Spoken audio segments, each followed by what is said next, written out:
How do you define fashion when what's fashionable is constantly changing? How does one keep up with an industry that is predicated on the idea of constant innovation?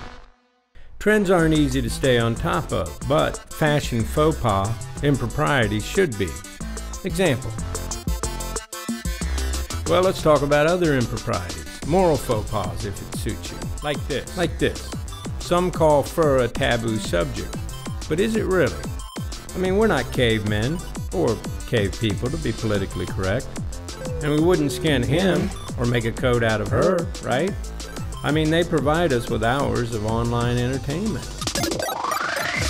So we can agree as upstanding moral citizens that we don't want to make fashion statements out of the pelts of our family pets, obviously.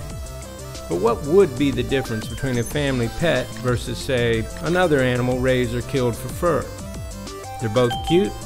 Maybe you can't cuddle with some, but that doesn't mean they haven't come to a consensus that having their hides handed to them doesn't hurt like hell. I'll spare you the literal sight, but here are the gory details of how fur animals make it from there to here. Okay, some are trapped by the millions in the US of A and Canada, among other places, and then killed by any number of methods. Crushed, drowned, shot in the head, or they can wait for the bigger kid to come along for lunch money. But many animals are raised for fur. Not like that, like this, their entire lives. That's like telling a claustrophobic to live in a cubicle at a job they really hate, then throw in a couple of equally disgruntled flatmates. Yep. Only then will they face one of many gruesome fates, such as having high voltage shoved up their anuses. You know, so they don't mess up those beautiful pelts. Is this luxurious yet? In the end, all are inevitably skinned.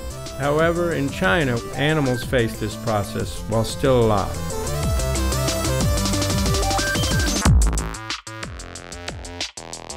At least this isn't happening to those cute little viral dogs and cats. Well, I hate to burst that bubble, but it is. So what can you do to stop all this? Well, for the most part, I know most of you aren't wearing entire families of wildlife on your backs. If you are, try fake, faux, non-cave person options.